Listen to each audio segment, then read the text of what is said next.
think we're 15 now, which is usually the number we usually start this. So I think we're okay to start if everyone's okay. So I'll just share my screen and we can take it from there.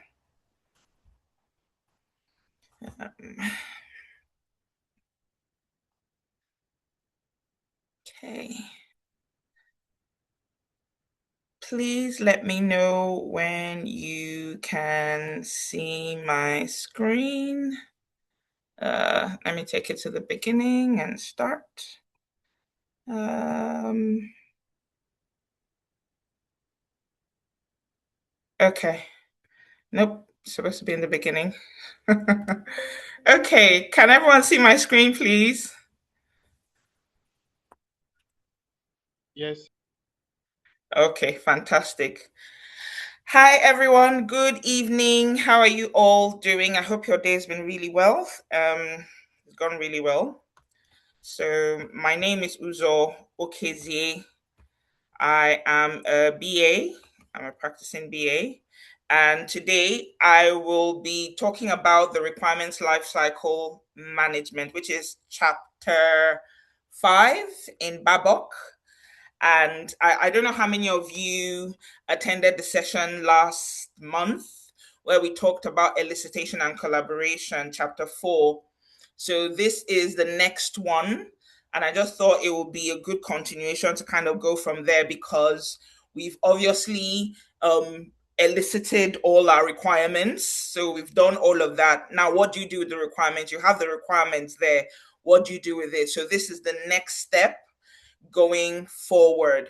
So while elicitation and collaboration had more to do with discovery, this has to do with governance. Yeah. So how do you manage, handle, approve all those requirements? What do you do with it basically? And one of the things I know that this group is made up of a mix of BAs. So we have some BAs who are younger, probably looking to do their certification, while we have practicing BAs as well. So I like to kind of create a balance. Even though Babok forms the framework for everything we're going to talk about, I also like to talk about real world experience and how these things translate in practice. So I'm going to talk about some of those examples and all of that. But obviously, if you're doing certification, Babok wants you to be true to um their knowledge, their knowledge basically, their knowledge base. They want you to follow that as well. So always bear that in mind. All right. For this session, we're going to talk about an overview. We'll do the a bit of foundation. Then we'll talk about the tasks. Again, this is something that helped me when I was doing my certification. For all the knowledge areas, there are tasks. So I like creating acronyms for each one. So this is TMPAA, yeah, and obviously we'll trace, maintenance, prioritize, access, and approve. So that's the acronym for all the tasks under this knowledge area. We'll talk very, very, sorry. We'll talk very quickly about the stakeholders, some tools and techniques, and obviously questions and answers. Um, yeah, I've already told you about this, so we're going to have a mix between those who are doing their certification and real world practice. So I'm always going to try and create a balance or pivot between those two perspectives.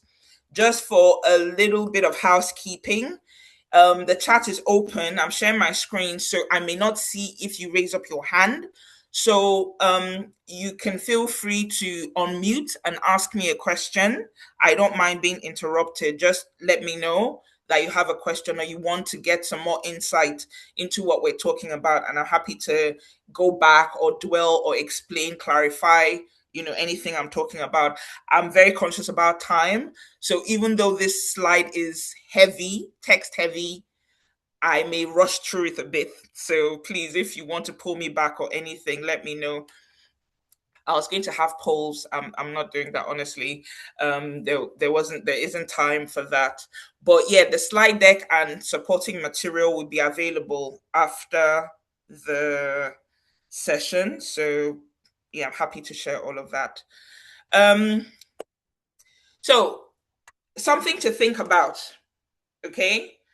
So a stakeholder, a senior stakeholder, or a stakeholder, one that is influential, comes to you to say, all those requirements you elicited, all the sessions we had, the workshops and all of that. Um, could you make a small change to them? Don't worry, it won't affect anything. It's fine. Let's just do that. So um, how do you respond? Yeah. How exactly would you respond if someone tells you, if one of your senior stakeholder tells you something like that? So what questions would you ask? Yeah. Initially, when I was a lot younger, I was very hesitant. This sort of thing will put me in a bit of a tailspin because I'm wondering, oh no, I spent all this time getting requirements and now you want me to change it, kind of thing. But obviously, life has changed. It's fine. There's no issue. But there's some things you have to take into consideration, especially at what stage that stakeholder comes to meet you to tell you, could you make this change, right? So, what are the dependencies? What's the impact? Does it affect compliance? What of the timeline? What of the budget?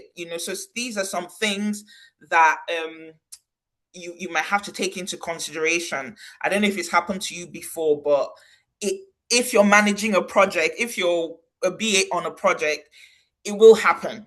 If it hasn't happened to you before, it will happen. It's very, very common. So we don't say no outright, but at the same time, there are certain things we definitely need to take into consideration. And hopefully, after this class or after this, session, you'd be able to talk through or think through some of these things a bit more if you haven't already. And you will see what Babak says about it as well.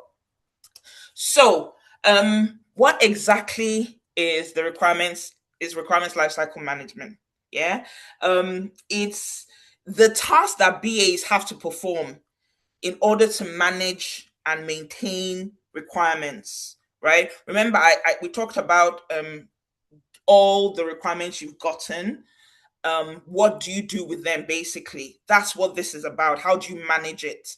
And it's not a I like the word life cycle because it tells you that it's cyclical, right? It's not a one and done process. It's something that continues, right? Like a cycle. It just keeps going around, around, around as many times as you need for it to. And again, I know that Babok talks about TMPAA. It also doesn't have to follow that sequence as well. You don't have to trace first before you maintain, before you don't have to do all of that. In fact, because you have like a repository, you now have like a number of requirements that you've gotten from all these wonderful stakeholders that you know you've interviewed and brainstormed with and did all the many things. You now need to start assessing the requirements. What kind of requirements do you have? Right, you can start assessing them. That's actually usually the very first part of what you do. Right, are these requirements complete? Are they clear? Have I been able to capture everything? Yeah. Which ones are more important to the project? Like, so you basically start with assessment, right? And then you, again, like I said, you don't have to follow that sequence. You can start anywhere. It's actually quite versatile. Assessing them, make sure that they're all properly documented, they're complete, and all of that. And then you get your approval. Then you start tracing, right? Trace from origin to retirement. So it actually talks to you about how to retire the requirements. Sometimes you just put them in a folder and forget about them. Are they properly retired? Would you ever need them again in future? Because even though no two projects are exactly alike, a number of projects feed one another. There are similar elements. So you may actually need some of the requirements that you've been able to elicit in another project. Let me give you an example. So I'm working on an AI project at the moment, and it's for my business unit at work, right? It's the first one. There are loads and loads of AI things happening, but to actually introduce it into the process, the work process of our stakeholders, this is like it's the first one. So there's a lot of interest from a lot of business units around. They're kind of watching to see how we're managing it, and they're like, "Oh, we have this thing in the pipeline, and we have this other project in the pipeline. Based on how you manage this, we can learn from elements of it."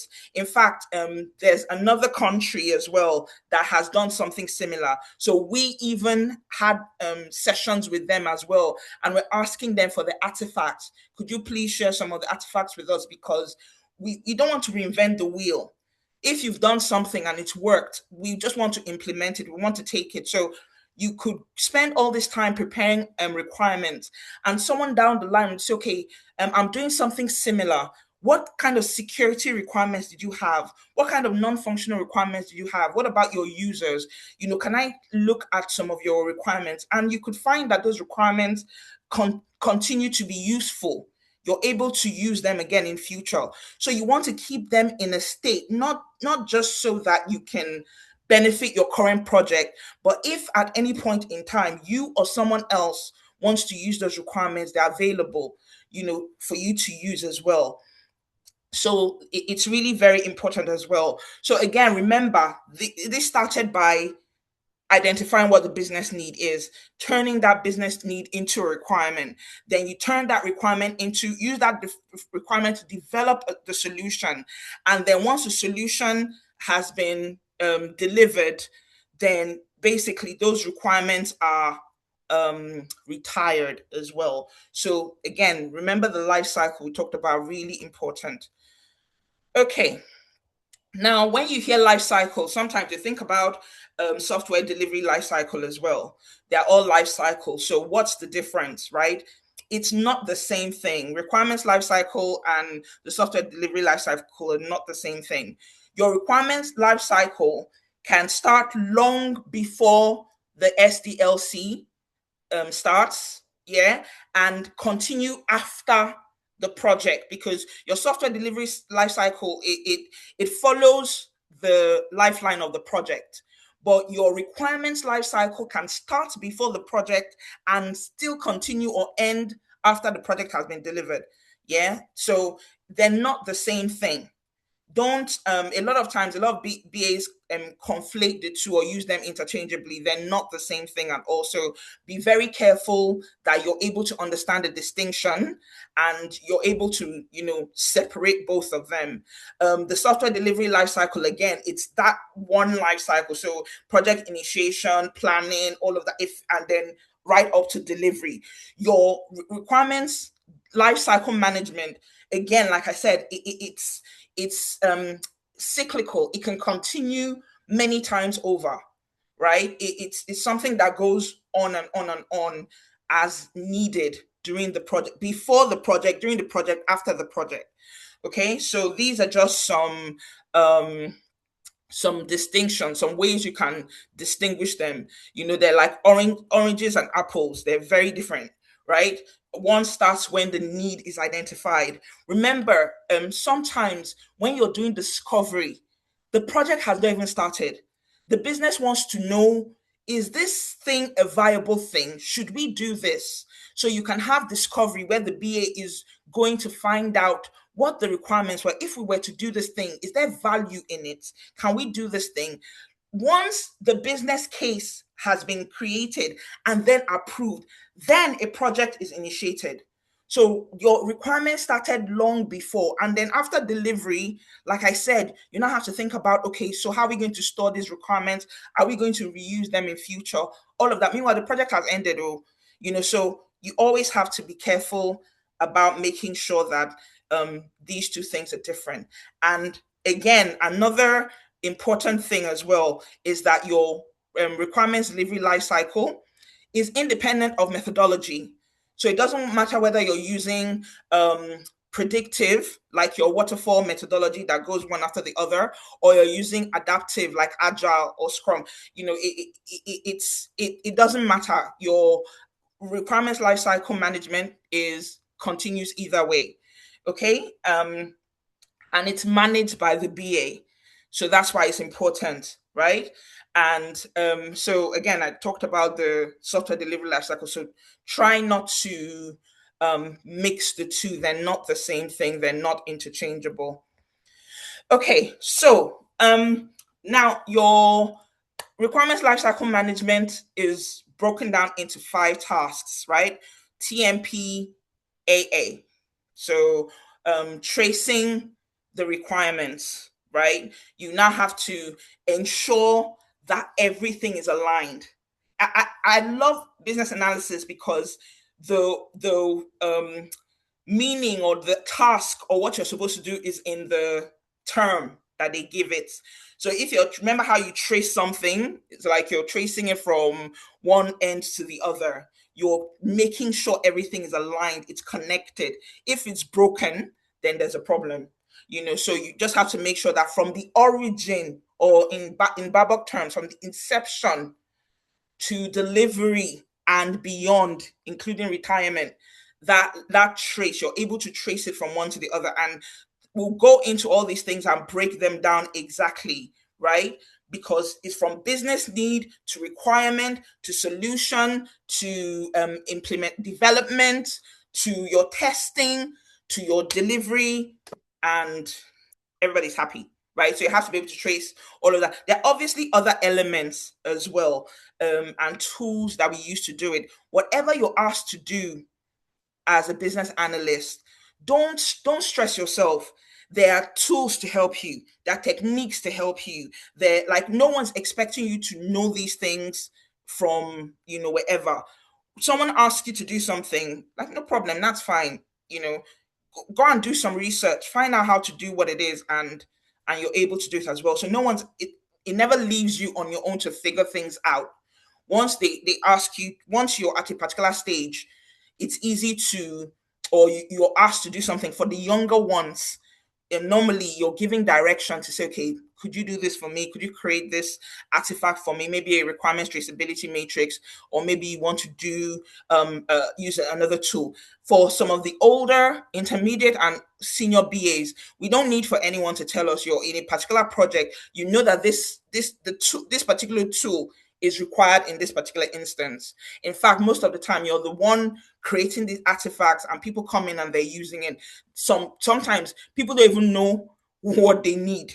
You're the one there that says, okay, this is what we need, and all of that, and you've created all those artifacts. So by the time they join the project, it's their lives are easy, and they just enjoy working with you, basically. So trace requirements, then we maintain requirements, prioritize, assess, and approve. um a lot of times, like I said, for BAs, people sometimes people say, I don't really need to do this thing. No one has really asked me to do these things. I don't really need to do it. Fair enough, yeah. But sometimes it depends on your organization, how structured your organization is. It depends on how formal your organization is. Some organizations are like quick and dirty. We just want to do this thing quick, quick, quick, quick, quick, and all of that. So they won't really require of you. Sometimes they may not even know that they need these things. That's the honest truth, right? I've been on projects where people are saying, could I have, they're asking for use cases. I how can we come up with use cases? I need use cases. And in my mind, I'm like, okay, there is a full document that has the user requirements. There are other requirements there, but there's a worksheet that has user requirements. And usually the user requirement says, I'm maybe I'm a customer and I want to use this product in a particular way. That's a use case. I'm an internal member of staff and I want to use this product in this particular way. That's a use case. So most of the time, because some of these people are heads of departments and they're having these conversations in front of me. So I'll just be like, okay, there's a document I can share with you that has some requirements. I believe you should be able to get some use cases from there, and they see it and like, oh my God, this is perfect. They may not know. Sometimes you're working on a document and on a project and they're saying, okay, we want to move from where we are to where we want to be. Already in your mind, you're thinking as is and to be. I need a gap analysis. No one will ask you about these things, but you just know, okay, this is what this situation calls for. For these tasks, a lot of times people almost think it's going above and beyond. It's not. These things save you so much time. Almost looks like you're doing a lot, but if people ever turn back and like, okay, I need, let me give you an example, right? Because yeah, I don't want to talk in abstract too much. Okay. So again, another project I worked on came on with discovery, did quite a lot of discovery, created a lot of the requirements, spoke to a lot of the stakeholders and documented all of it. Um, they brought in an ITPM, project manager, and a product owner was hired to manage that particular product because it was a new product that was being introduced. Gave them the access to the folder with all the documents and all of that. And um, now the product owner, remember, is new to the organization, new to the product. So he's spending all this time trying to understand what the product is, having meetings with everyone. He's trying to reorganize everything. Why don't we do it this way? Do it this way. I'm like, no problem. You're the product owner. That's fine. And then at a point, I started seeing stuff like, oh, we need to add this particular feature and we need to add this particular requirement and we need to do a lot of all these things. And I knew conversations were happening. I may not have been privy to them. So I just kept quiet until someone says, oh, Uzo, could you please update the document for ABCD and could you do blah, blah, blah, blah. So they literally called at, when you at somebody. So I went there and I saw all of that. I was like, I've spent all this time creating requirements that is traceable. You can see the origin, you can see the owner, you can see refinement, you can see approval, you can see all of that. Now I have a message in the chat telling me I should change something. Fair enough. I just put a message. I was like, okay, noted. I'm going to set up a session where I'm going to get you, the product owner, and some other people, and then we're going to have like a refinement session, to go through if we're going to change the requirements or update the requirements. The message I got back was, let's not just do that yet. I'm still doing discovery. I was like, no problem. Once you're done with discovery and you're ready to formally change the requirements, let me know. I'll set up a session. Someone else would have just gone like, oh, the product owner is the boss and they're asking me to do ABCD, and no, there's a process. There's a process because the instruction you were given or the direction you were given, it has to follow a structure. It's not informal. Even if they send you an email telling you, could you do this? You can make a note of it and put it in draft, right? So you've captured it. But I still need for this thing to be properly articulated. I still need to know who the requirement owner is. I'm not the owner. So I want to be clear as to who the owner is. Make sure it's refined, make sure I've captured everything, make sure it's approved. That approval is so important. Yeah, I don't know if you've heard of CYA. This is very important for CYA, right? It's that audit trail is so important. You want to be able to capture that approval. So people don't skip this process. Firstly, you can't even skip it when you're taking the certification, but in practice, go above and beyond to make sure that you go through this because this will save you so much stress in the long run. When people are like, oh, let's quick win, let's just quick and dirty. No problem at all. But there has to be a trail that says this is who made the decision and this is this was the previous previous version, this is the current version, it was approved by this particular stakeholder, all of that. So always bear that in mind. Yeah, don't let people rush you into doing something that you know that you can't really account for.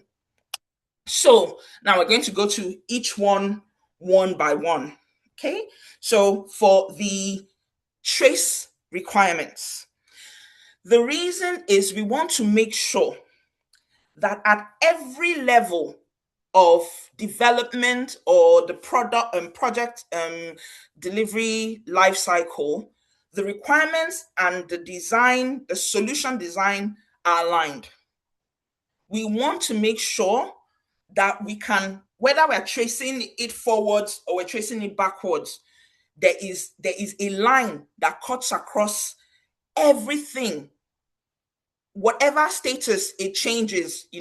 Sometimes it changes from draft to approved to in progress to done to testing, UAT, whatever stage or status that requirement is in, you can trace it from its origin to the end of it, the retirement. Okay. So, and then if anything happens and it needs to change, you manage that process. A lot of young BAs are like, they almost feel like they're helpless, that they have to do what their senior executive or head of department says to do. Fair enough. There are loads of different stages in life. So sometimes you may not have the authority to to make a comment or something, but just make sure there's traceability. Make sure that you can say, this is the requirement that was elicited, this is the change, this is the approval. Just be able to trace it. That's all we're asking.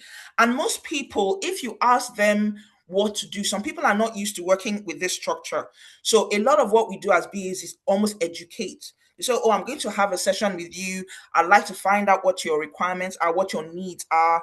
Okay, once I'm done with this, I'm going to come back to you just to make sure that the business need you talked about has been captured properly with the requirement. I'm going to come to you to refine it. I'm going to come to you to approve it. So you're almost priming them and prepping them to say, this is what I'm going to need from you, right? You don't just assume that everyone knows how you're going to work. You know what you need. So you're basically prepping them to say, thank you for the session. I really appreciate your time, but I'm also going to need this additional thing from you. How do you prefer working? Somebody like, okay, let's jump on a call and I can approve it. And then once they approve it verbally, you send an email saying, thank you for approving it verbally. I just wanted to confirm. They'll respond. That's written proof that they've approved it. Sometimes there are things like DocuSign and all those things. We'll go through all of that. But you want to be able to um, have that approval in writing or in some sort of, it's not just verbally. Someone will just tell you verbally, yes, it's okay. Even if they do that, accept that, thank them for it, and then send an email to confirm. And then you just have that email as the proof, right? So traceability goes from the need or the problem or the opportunity, whatever it is, it goes down, it becomes business requirements. Business requirements become stakeholder requirements. Stakeholder requirements become solution requirements, functional and non-functional. Those become your designs, your development designs, or the different components, as in whatever they've delivered, their code or whatever it is that they're developing, and then your test cases, right? Traceability supports impact analysis. We're going to talk about impact analysis. It supports gap detection. If there's something missing, by the time you trace all the business requirements, all the business needs to requirements, you can see which one is missing. Oh, there's a business need that is not connected to any requirements. I need to create that requirement. Or there are requirements that are not traced to any business need. This is out of scope. It can't be here, right? And again, these are some of the things you do with your stakeholders. Remember, it's not your they're not your requirements. So there's some decisions you don't just make willy nilly. We don't assume, we don't make all those decisions like that, but you call your stakeholders in and you show them. Again, for younger BAs, I let my documentation do the talking when I was younger, right? I'm not the one just saying this is what we need to do. No, I'll go do the research. If I need to create a visual process map or diagram or model to show all these things, I'm happy to do that. So by the time they see that there's a business need we have that is not connected to any requirement, or we see that there's a requirement that is not connected to any business need, they by their own selves will say, oh, let's move this to the backlog or let's take it away or whatever. I'm not the one that's going to ask them to do it. It's very clear that there's no traceability. Okay. Scope validation. This is out of scope. Compliance. This is something that we need to do, the regulator or by a policy is asking us to do, and we haven't done it yet. So, and again, it's very easy. Once there's any need for change, it's an easy way to see if this is going to be a needed change and good for the project, or if no, this thing won't work right now because it's going to affect a lot of different things, right? So traceability is so important. Now, there are different kinds of traceability, right? There is process traceability and software requirements traceability. Many of us are very familiar with software requirements traceability, but process traceability is also very, very important. So you have something that gives value to the organization, then it's there's obviously a business process that fuels it, right? Then obviously there are sub processes. What's the activity? What's the task? You need to be able to trace the task to the business value it provides. Yeah, very, very important. And then the one that we're all very used to, which is the software requirements traceability, where you have the business needs, uh, um, like I showed you initially, business requirements, stakeholder requirement solution, your design, your coding, your test, right? So you use the process to validate scope. If there's a task that you're saying this thing is out of scope or this thing is in scope, you're able to trace that task to the value it provides to the business. Same thing, you use the software requirements traceability to manage the delivery. If we want this particular software or application or whatever it is to be delivered, then we need this particular requirement because it feeds into it. Again, you can trace each thing. Yeah, very, very important. So whether you're doing process traceability or software requirements traceability, both of them are very important. Okay, so I there are many different documents, right? And there are many different applications. Sometimes you can't go wrong with Excel, because I really like Excel because most of the time, if you're in an organization that doesn't really support some of the, some of the very um expensive or paid for solutions, at the very least now you have Excel. And Excel, you can add the different columns you want depending on what you want. I remember that we had a requirements traceability matrix session here. I don't know if the video is still available. If it is, the lady that delivered that session was really very good. Look for it, learn from it, go online if you haven't, you don't know about the requirements traceability matrix, but it's really very important. You have everything in one place. You're able to add the columns you need. You're able to basically define whether this is a functional requirement or a non-functional requirement. You have the owner, you have the priority, the status. If it's you're using one of these project management applications like Azure DevOps or Jira, you have the user story reference to connect it. Are there any dependencies? Have we started testing? If we have, then what's the test case? When was it done? Verification. Are there any comments? Are you waiting for anyone? You have everything in one place. Yeah. If you have 20 or fewer requirements, you may not really think that it's important. But imagine when you have hundreds of requirements and you kind of just have everything in one place and you're able to see at a glance where the status of each document is. Yes, it takes a while to it takes a lot to update, but trust me when I say it's worth it, right? And then, like I said, you can do forward traceability or backward traceability, right? So forward traceability, if you when you have your business need, you can follow that business need from inception to delivery. And then backwards traceability, if you already have a product or a code or an application that's already been delivered, you can trace it from the product that has been delivered back to the business need, right? So it goes either way, it's fine. But traceability is important, yeah. Um, yeah. So very, very important. This is just it's this again. This is Excel. You can add columns, all of that. There are obviously a lot more um, sophisticated tools that are very expensive and are used in a lot of different places. But I want to show you that even if you're in an organization that doesn't support all of that, you can still create your template and your document and use it. And trust me when I say that by the time people start seeing it and they start using it, number one, the value they'll get from it is a lot, because imagine you're a project manager that has loads and loads of different teams. You have your security team that is working somewhere. You have your data team that is working somewhere else. You have your developers that are developing something else. They have different teams that are almost working in silos, right? They all have their own teams and they're working together. Yes, there's a project team, but a lot of project teams are made up of people that belong to bigger. For example, you need a CRM component in your project, and there's a CRM team, so they assign someone to you.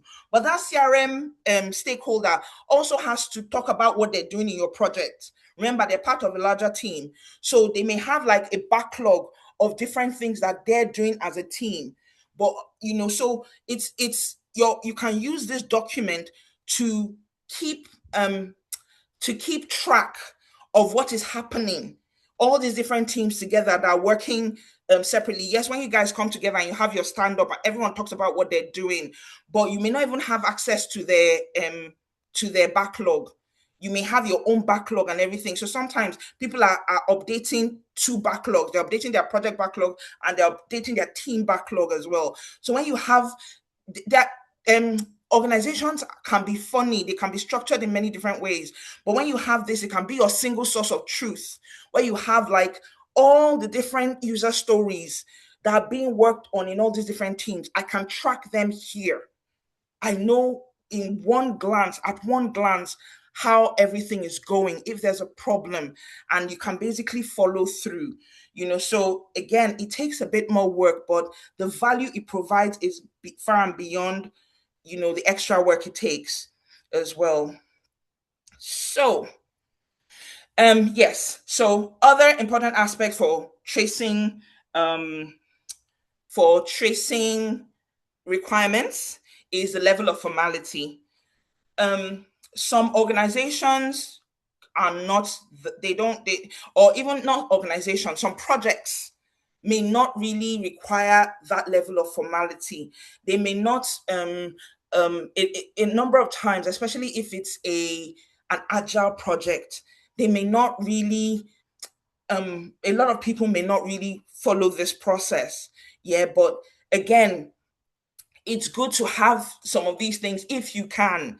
But if you are working on a project, especially like the waterfall regulatory project, where there is a high level of formality, they want you to follow the process. They want to see you document everything. They want to be able to trace and audit everything that is done, on that project. Then you need to follow this. It's not even optional anymore. It's something that has to be done. And then you talk about your relationships between the requirements. Yeah. So a number of requirements are derived from others, right? You have a requirement that says, um what example will I give? um you have a requirement that, all the examples are just gone out of my head right now.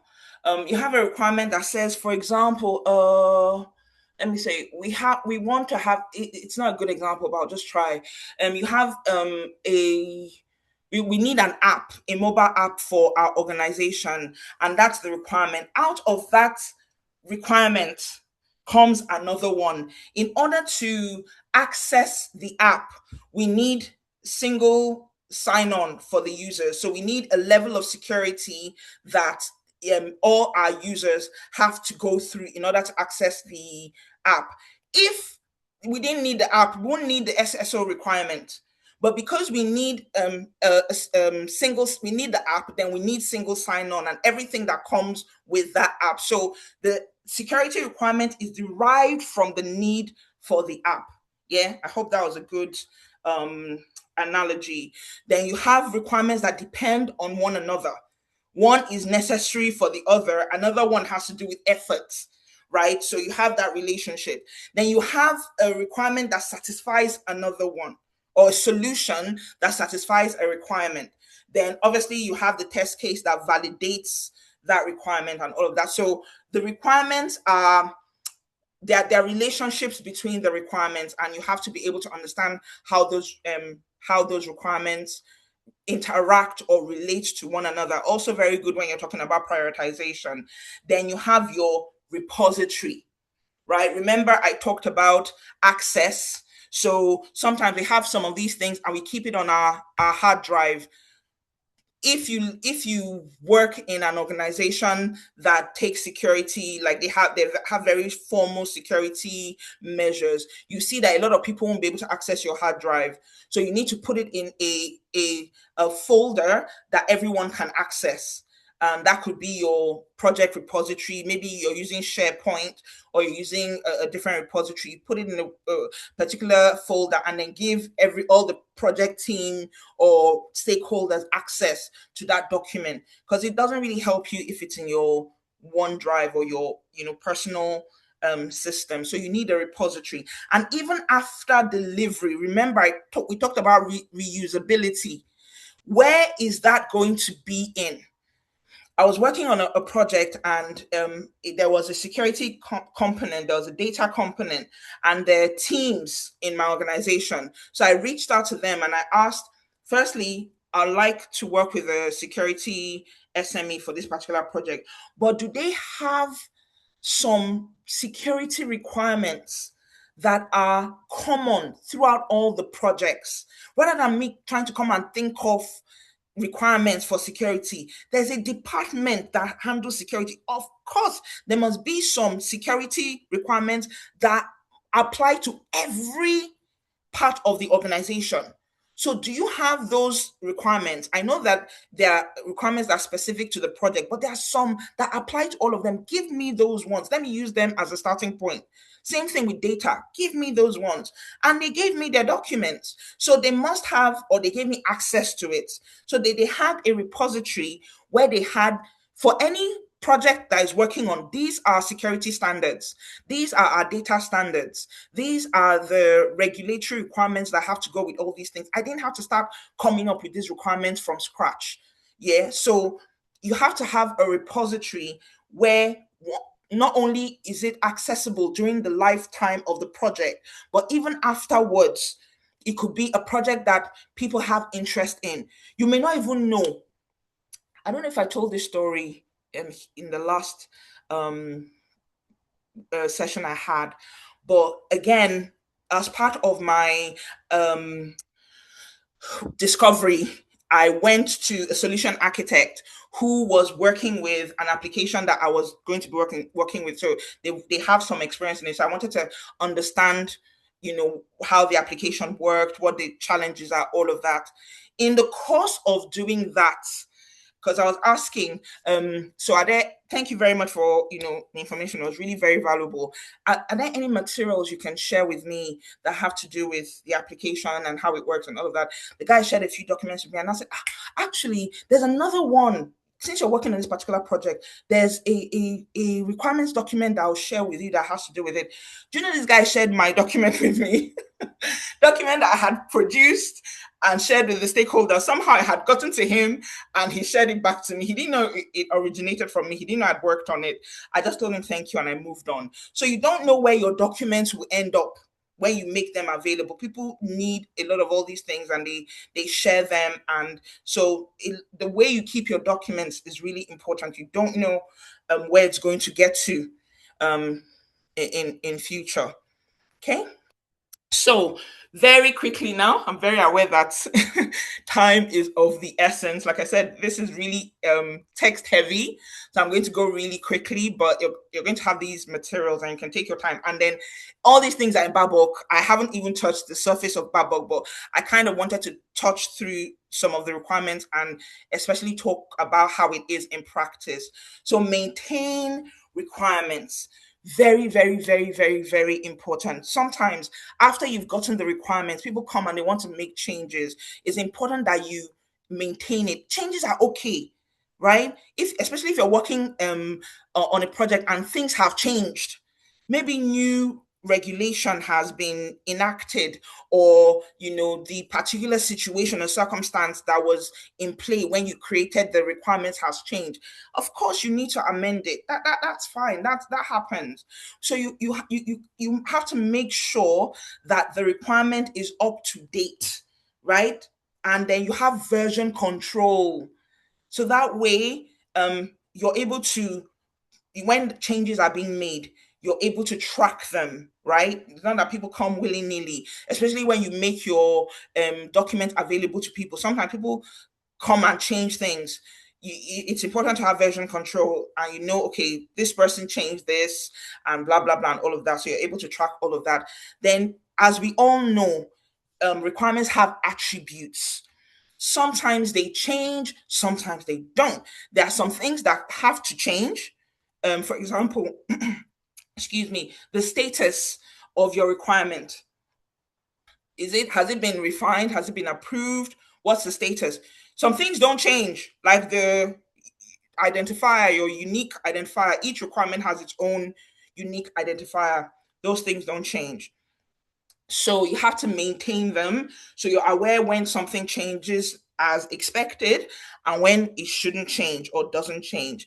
And then we talked about reuse, so I'm not going to dwell on that again. We're moving forward.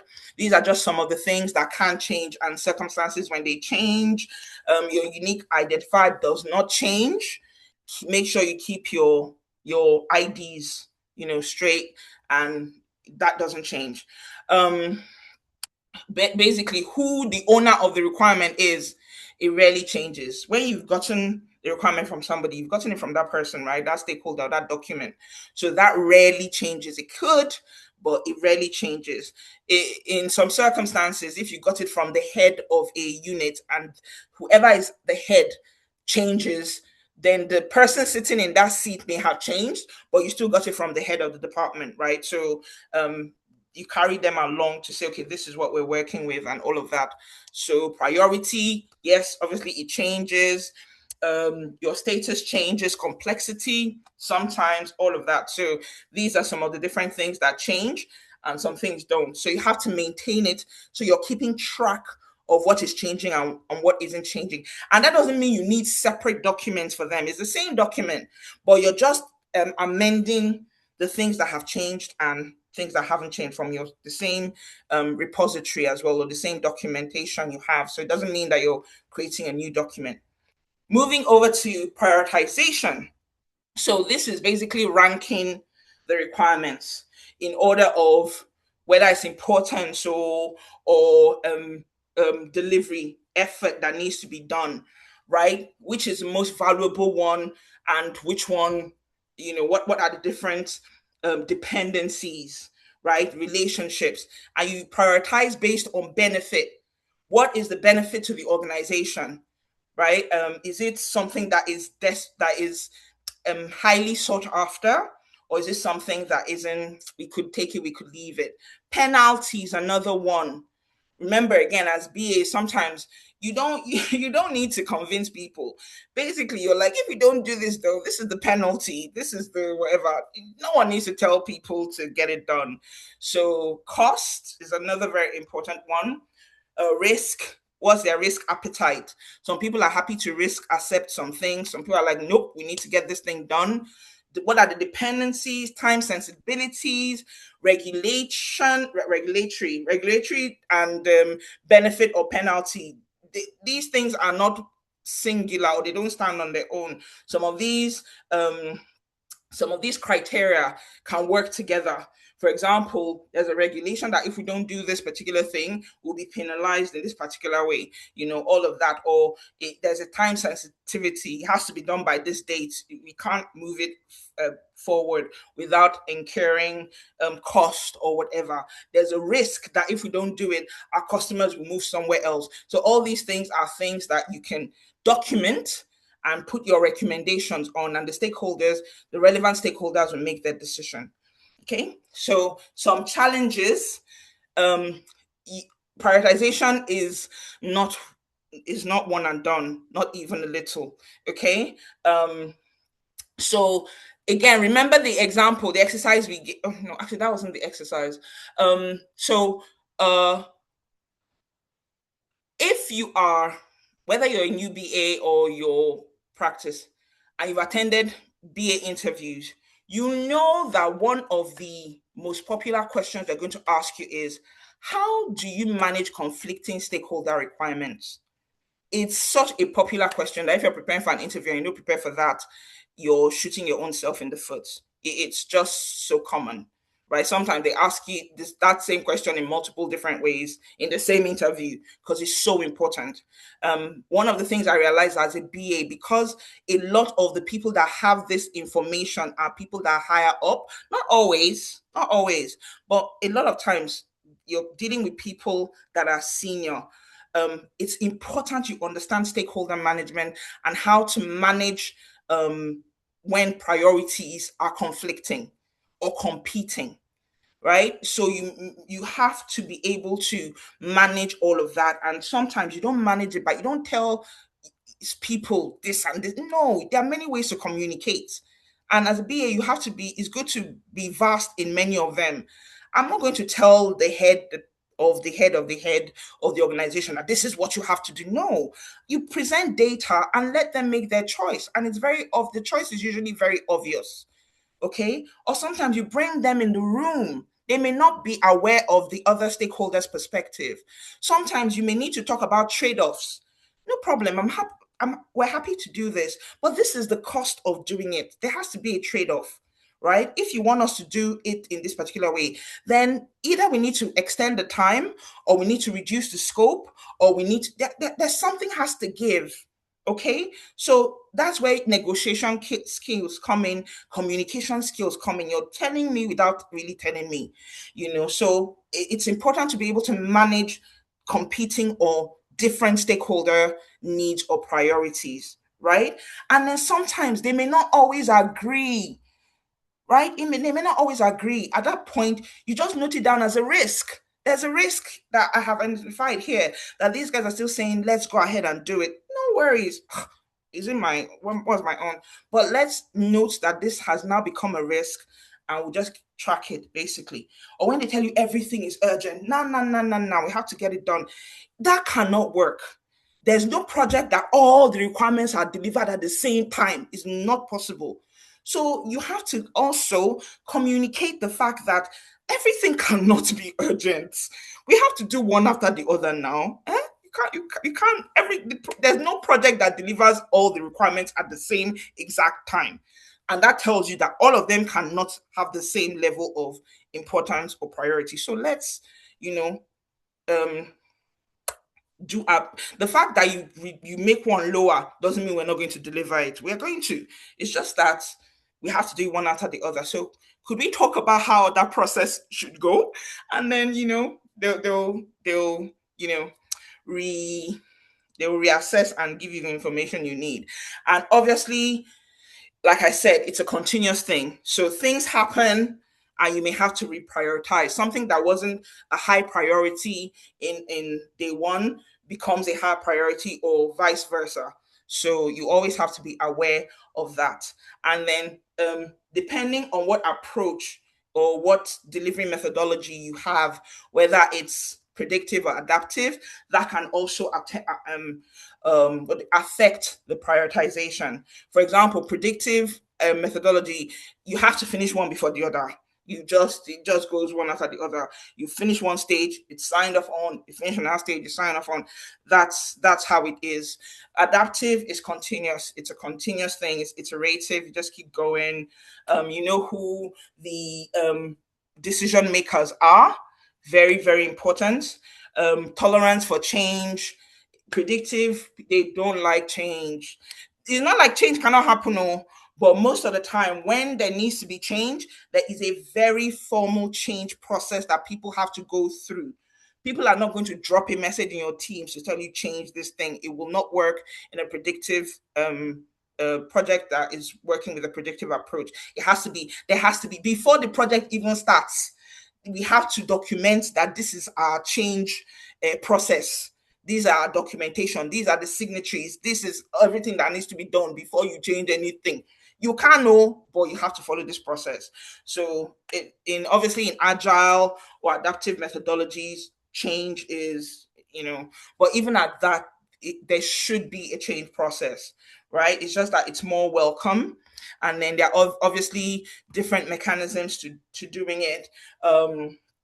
You have your prioritization workshops, you use your Moscow, your scoring, weighted scoring.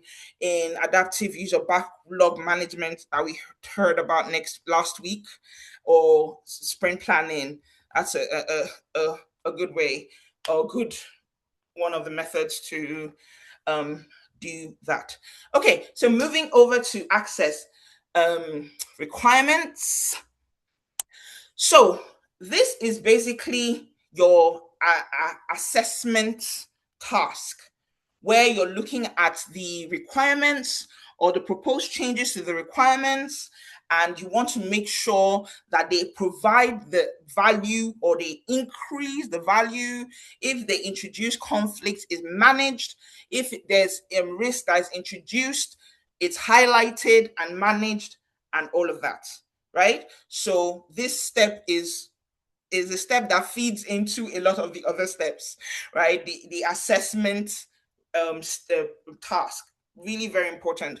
How are requirements changed? For example, do you guys is there a more formal approach to it, where there's a proper board before a change goes through? It has to go in front of the change board, and they review it, and they vote, and they give you what their decision is, all of that, so um has to be properly documented, like I told you about, and communicated to all the relevant stakeholders. Or is the change factored in? We know that we're going to have to change things, um I won't say regularly, but we are more accepting of change, and we're expecting it due to the nature of the project, right?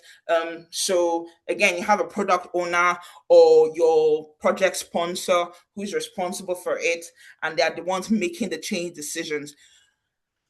Whichever one you're doing, make sure the changes are documented formally or informally.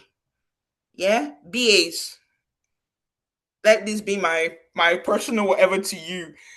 Don't, if you want to skimp on any of these things, don't skimp on properly documenting the requirements and making sure that they're approved. I'll probably get to it in the last one, but documentation is really very important. Don't let people bamboozle you or push you into doing all of that very nicely. Doesn't mean you're going to fight or going to challenge anyone. No, we work with all kinds of stakeholders, so we're the most genial set of people. We're easy to work with. You don't want to be difficult to work with. We work with so many people. See all the stakeholders we deal with. You cannot be difficult to work with, honestly. So, but that doesn't mean that you're a pushover either. It just means that you have you know how to communicate, you know how to negotiate, you know how to present information in such a way that all the different options are clear. And then it's called data driven decision making. They make decisions based on the information you provide to them. So you provide the right information and they'll make the right decisions. And even if they choose not to, it's fine, but they have all the information and it's properly documented. So please, always bear that in mind. And then for change, remember we talked about your change process. Impact analysis is so important, right? What's the benefits? How is it going to add value? What advantage is it going to bring? Or if not, then let's move this change to the next phase of delivery or put it in a backlog or just, completely reject it overall because we can't, it's there's no demonstrable value that it's providing. What's the cost? Yes, it may bring value and all of that, but is it worth the cost? Is the project sponsor willing to pay for it? Is there finances in the budget to cover the cost? So what's the cost of all of this? Even the cost of change, the rework is that's going to happen as a result of it. What's the impact to the all the different stakeholders, the users, the customers, the business processes? How will it change our timelines, our deadlines? Are we happy risk accepting that this is going to extend the project from 6 months to a year? Are we happy? What's the urgency? Can we do it in a later phase or do we need to get it done now? So all these are questions that you're not going to be, you're having a conversation because we ask questions a lot. So when you know the information you want to get out of that stakeholder, you're able to ask it in a conversational way and you're documenting it. So it's not like it's 6 degrees or anything. You're having a conversation.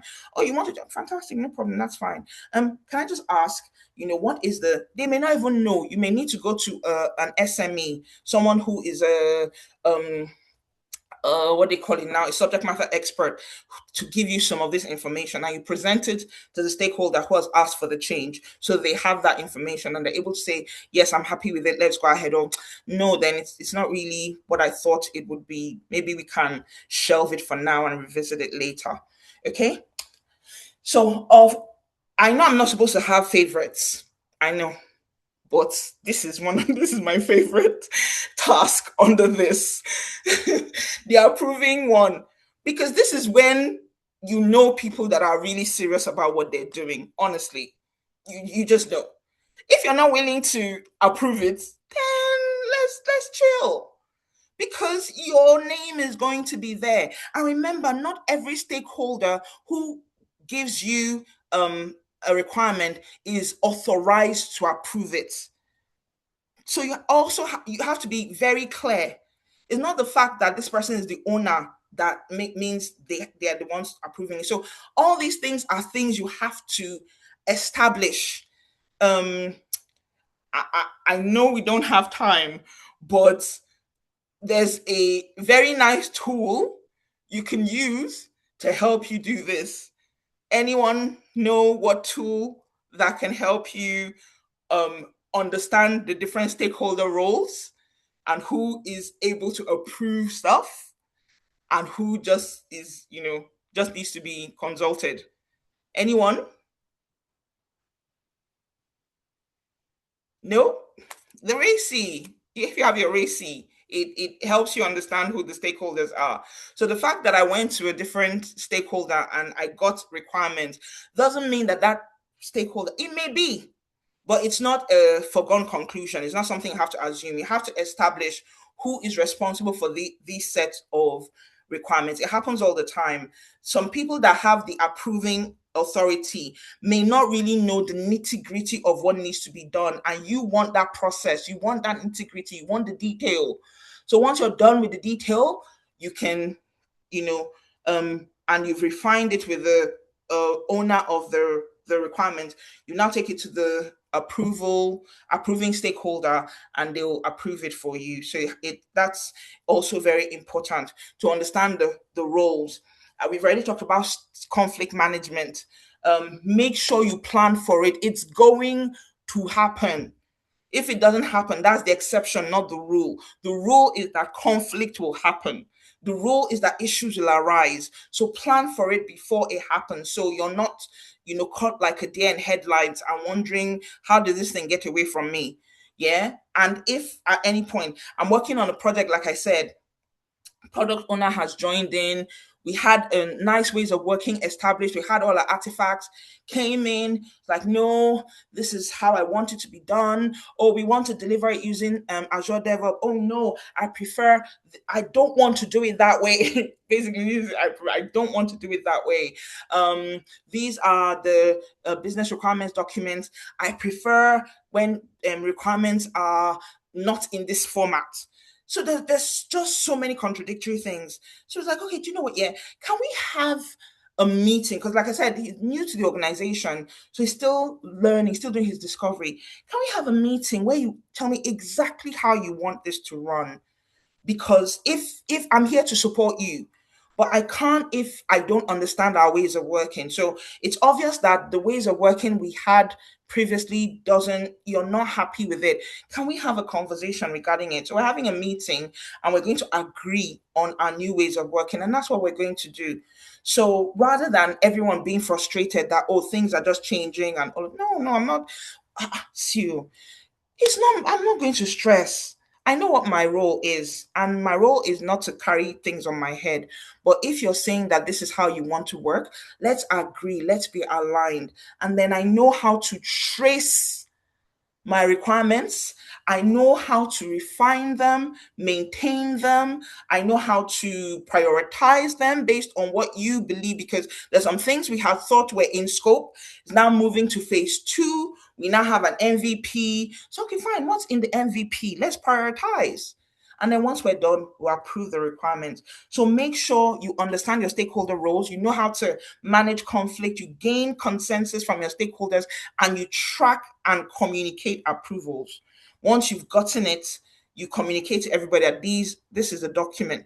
Okay. Like I said here, complete approval is not always required or is not always obtainable, right? Document the fact that there's disagreement. It shouldn't stop the process, but you should be able to say, okay, you know, there is some, um, there isn't, we haven't reached consensus, and this has been identified as a risk, you know? So stakeholders, very, very important. This has, for every task, there are loads and loads of stakeholders.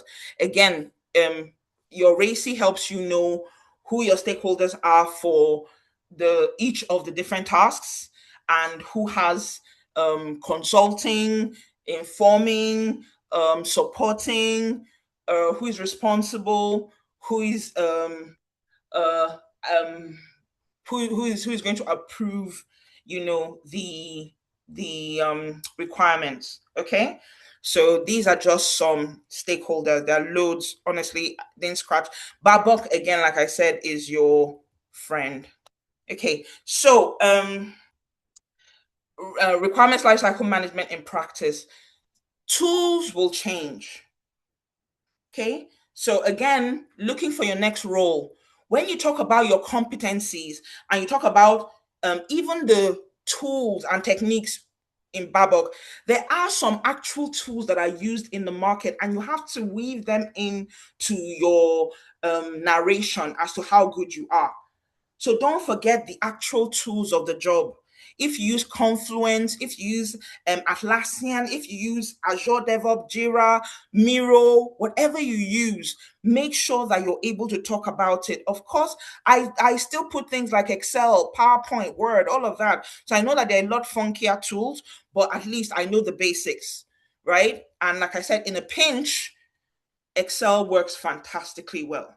So I'm not going to thumb my nose at Excel because I have Azure DevOps. No, they all work and they all do different things. So always make sure when you're talking about prioritization, you talk about the tools you use for prioritization, your must go, right? You have your must haves, your should haves, your could haves, your won't have, all of those things. Depending on your organization, you guys can use loads and loads of different tools, but don't learn the principle and then um you can use the tools. And the thing I found out as well is if you can use one tool, the other ones are easier to learn for that particular thing. Or yeah, so if you learn one tool really, really well, the other ones are very easy to use. SharePoint, very important for again um, uh, access and all of that. Really, very important. So yeah, these are just some tools I listed. I'm very conscious of time. I want there to be a few minutes for questions. So now for those that are doing the certification, right, this is for you. It's very, very easy, right? So your requirement will go through multiple states, but for your first task of tracing, your output is that it's traced. I'm done. Maintenance is maintained. Prioritization, prioritize. Access changes, change access. Approval, approved. So you know your inputs and you know your outputs. So these ones are among the easy ones. Like I said, TMPAA and the outputs apart from your change access change or whatever, the outputs are similar to it. So for your closing reflection, there will be time for questions and answers. But if you've learned anything concrete, you want to you've learned something for your certification, or you've learned what to do in your next project, please drop something in the chat, or if you're asking a question you can ask later. But remember that the babok test application, right? So understand how each thing works. It helps. It really, really helps. Just as a quick aside, when I see a question in, when I was taking the exam or preparing for the exam, and I see a question, I'll always ask myself, what are they asking me for? What are they asking? What's the knowledge area? What's the task they're asking me for? When I can pinpoint the knowledge area and the task, then I can, because otherwise it can be very confusing. Yeah. So, but when I see a question, I identify what knowledge area, and in that knowledge area, what task in that knowledge area. Once I do those two things, I find that it's a lot easier for me to answer the question. Okay. So make sure that you take that into consideration when you're preparing for your certification. And remember, this is about governance. It's about how to use or manage your requirements. You've gotten the requirements, that's fine. But now that you have it, how is it governed? Okay, how is it managed? And then for those that are in actual projects or who are practicing, think about your current project. Yeah, what of these things could you have done differently that you probably got into a situation and it helped? Honestly, I've gotten into situations that if I didn't do things this way, I would have been in trouble. When people just want to throw you under the bus, I don't let myself be thrown under the bus. I don't. I really don't. I go out of my way to do what I need to do. And when I'm called upon, there are artifacts, there are documentations I can pull to say, this is the information I got. This is when I got it. This is where I got it from. If we need to change it, there's a process for doing it, and I'll document it and I'll share it with everyone. So it's really, really hard, for all of that. So try as much as possible. For people that say these things are not important, they really are. They really are. You've been working with stakeholders who may not understand the process, but trust me, at some point, that artifact will be called into question.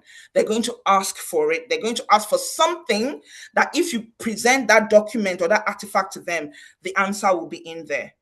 Yeah. And then you get situations where people are like, I want to work with that BA again. I love working. When people don't know what they don't know until you expose them to it. When you show them how a BA should really work, they're like, oh my God, is that why we need BAs? Then okay, fine. I'm here for it. And you find them fighting for you because this person makes my life easy. I don't have to stress because they do their work. So yeah. Um okay, so we're at the question portion of the evening. I will stop sharing so I can see those that are asking questions. Hi, Arnold. Go ahead. Hello, can you hear me? Good evening. Yes, I can. Good evening.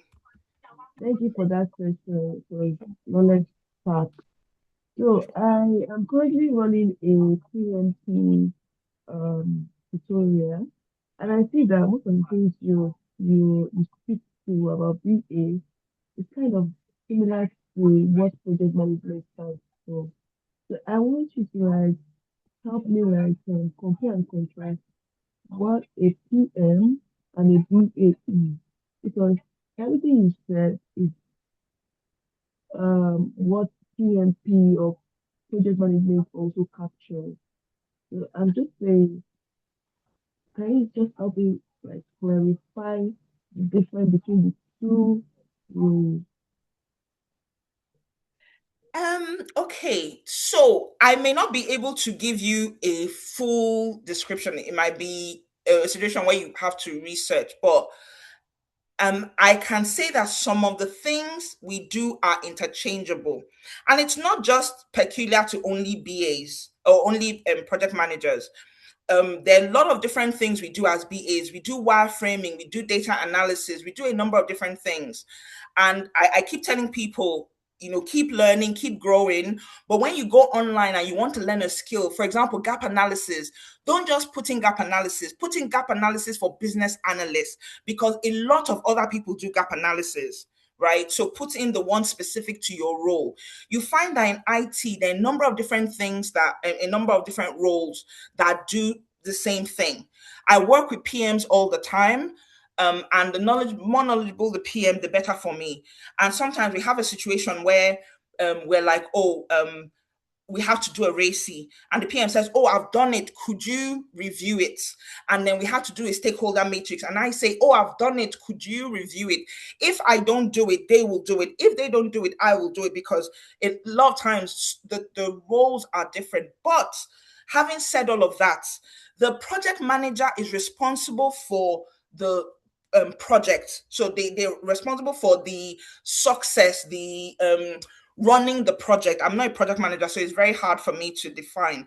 But your business analyst is the one who looks at the business need and puts out the requirements that need to be delivered in order for that business need to be met, or that project to go through. The project manager comes on the project and uses my documents as a business analyst, because I have documented everything we need to deliver. The project manager only knows we're working on ABC application. What is that application supposed to do? How is it supposed to run? What is the benefit? What should be developed? What's the business need? I give that project manager the documentation to do it. I give them the information because I've done my analysis. I've spoken with the stakeholders. I understand what their requirements are, right? And I'm able to translate it to the project team. But how that project will run, the budget responsible, the resources, am I going to be getting developers and everybody? No, that's the project manager's role. They understand the timelines, they understand all of that. They ask me to do something. I'm telling them, what timeline are we working with? Because they've agreed on that. But what are we delivering? What value is it adding to the business? What are the specifics of what we're doing? That's my job. The PM cannot do that. They haven't done it before.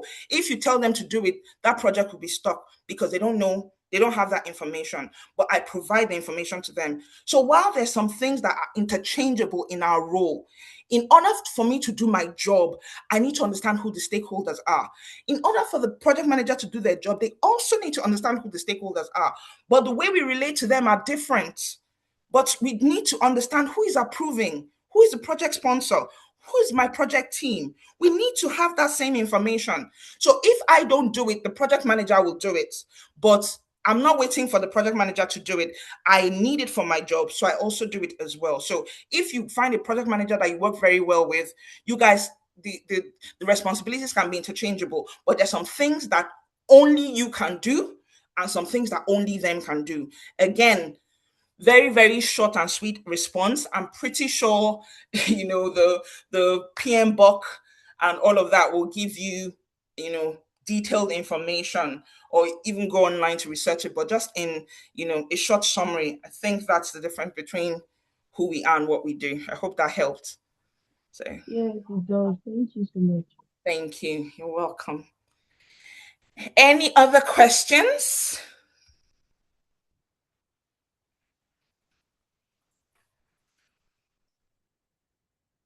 No? Okay. I hope you got value from the course, whether you're looking to do your certificate or you're practicing BA. I hope you were able to glean some information and learn something. And thank you so, so much for your time. Really appreciate it. Thank you. That's it for me, Presido. I'm done. Thank you. Thank you.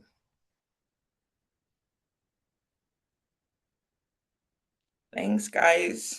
Thank you so much. Okay. Good night, everyone. Thank you. Bye. Good Good night. night. Good Bye. night. Bye. Thank you, Zobar. Thank you very much.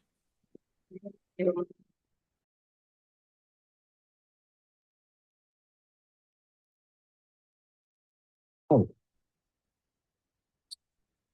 reminded. Um, yeah,